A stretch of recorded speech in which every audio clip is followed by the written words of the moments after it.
Everlasting Gospel, volume 1, chapitre 32, partie 1, titre Vivre paisiblement.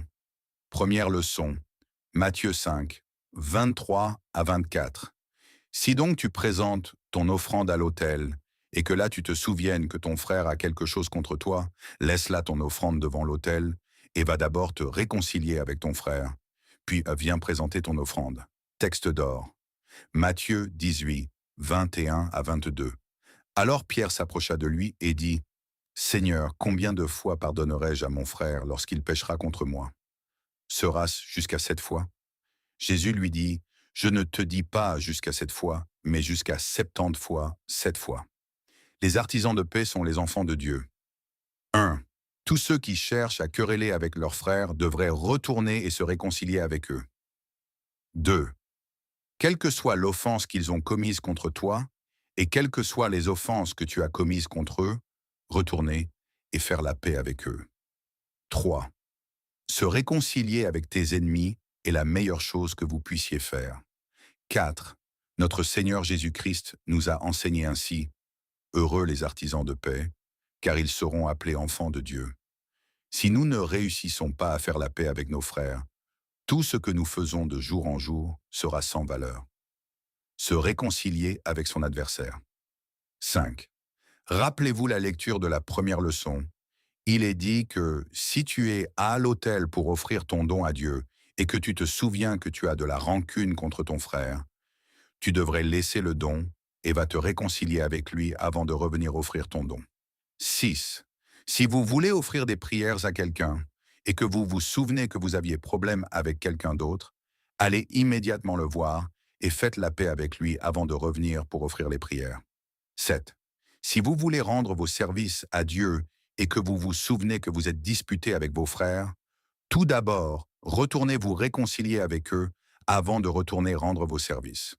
8. Si tu as l'intention de payer ta dîme à ton Dieu, mais que tu te rends compte que tu as offensé ton frère, garde d'abord ta dîme et va te réconcilier avec ton frère avant de retourner payer ta dîme. 9.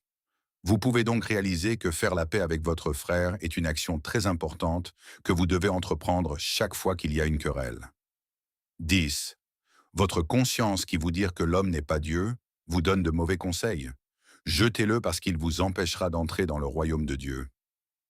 11. Si vous n'êtes pas en bon terme avec votre frère, cela seul peut vous empêcher d'entrer dans le royaume de Dieu. Être rancunier de votre prochain peut vous empêcher d'entrer dans le royaume de Dieu. 12. Frères, c'est un évangile très significatif qui ne vous coûte rien à pratiquer. Ce n'est ni une vision, ni un rêve, et cela n'a rien à voir avec la connaissance charnelle. Si tu aimes Dieu, gardez ses commandements. 13. Un grand nombre d'entre vous attribuent la cause de votre maladie, de votre mort, de votre pauvreté ou de votre misère à quelqu'un, mais c'est une erreur. Notre Seigneur Jésus-Christ a dit, « Si vous m'aimez, vous garderez mes commandements, et mon Père vous aimera, et nous viendrons à vous et établirons notre demeure chez vous. » Celui qui aime Dieu doit aussi obéir à sa voix et ses commandements. 14. Le vêtement blanc que tu portes ne peut pas t'unir à Dieu. Si vous construisez un bâtiment comme celui dans lequel nous adorons maintenant et le recouvrez d'or, cela ne peut pas vous unir à Dieu aussi. 15. Avant d'aller dans la maison de Dieu pour l'adorer, cherche à te purifier et à réconcilier avec tous tes adversaires. 16. C'est aussi pour cette raison qu'avant d'entrer dans la fraternité de la croix et de l'étoile, vous devez tout d'abord confesser tous vos péchés, dénoncer toutes les sociétés secrètes auxquelles vous avez été adhérés. Vous devez se repentir et faire la paix avec tous vos adversaires. 17. Notre Seigneur Jésus-Christ a dit, « Quiconque aura honte de moi dans cette génération adultère, j'en aurai aussi honte devant mon Père et devant ses anges. » Sois toujours saint, comme le Père est saint. 18. Ne cherchez pas votre droit, mais plutôt, efforcez-vous pour la justice. 19. Recherchez la paix et suivez l'amour. Cela ne vous coûte rien de rechercher la paix. 20. Si quelqu'un est ton adversaire, rencontre-le dans sa maison. S'il est étranger, nécromancien, enfant ou pauvre, fais la paix et réconcilie-toi avec lui. 21. Dieu dit, « Soyez saints comme je suis, car aucun péché ne réside avec moi. » 22. Quiconque cherche querelle avec une autre personne n'est plus saint. Tant que vous n'êtes pas saint, vous ne pouvez pas être un enfant de Dieu. 23. Dieu ne connaît pas d'autre chemin vers le salut que de faire la paix avec nos adversaires.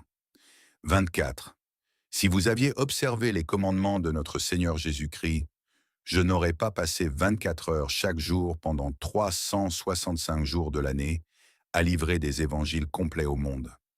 Je vous supplie, ainsi qu'à tous les habitants de la terre, en larmes, de faire la paix avec votre adversaire pendant que vous êtes encore sur le chemin du Béthel ou avant d'offrir quelque service à Dieu. 25. Bien que vous n'ayez aucune considération pour vous-même et aucune considération pour les autres, Dieu place une très haute valeur sur l'humanité. Lire notre première leçon. Première leçon, Matthieu 5, 23 à 24. C'est pourquoi, si tu apportes ton offrande à l'autel, et que là tu te souviennes que ton frère a quelque chose contre toi, laisse là ton offrande devant l'autel, et va d'abord te réconcilier avec ton frère, puis viens offrir ton offrande. 26 frères, Dieu n'a rien à voir avec le péché. Dieu a toujours dédaigné le mal et s'est attaché au bien. Nous devrions donc haïr ce qu'il déteste et aimer ce qu'il aime. Suivre la paix avec tous les hommes. 27. Nous ne devons plus être désobéissants comme nos pères l'ont été et ont souffert la mort. Nous ne devons plus jouer avec la parole de Dieu. 28. Si nous jouons avec la parole de Dieu, par conséquent, nous périrons.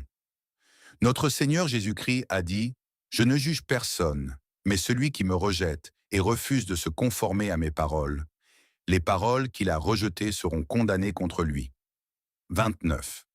Certains d'entre nous, maintenant, ne sont pas en paix avec les autres membres de leur foyer, et encore moins avec leur famille d'origine.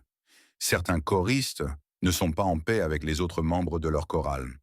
Que dire de ceux qui sont constamment en conflit avec leurs collègues ou avec les autres membres des associations féminines auxquelles ils appartiennent?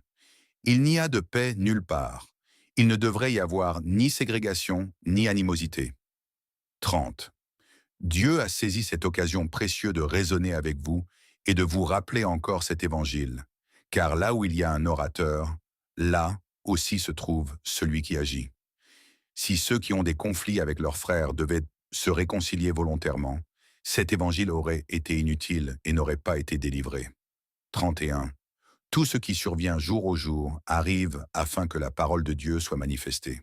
Si nous n'étions pas à couteau tiré avec nos frères, nous ne saurions pas que Dieu veut que nous recherchions en tout temps la paix et la réconciliation avec eux.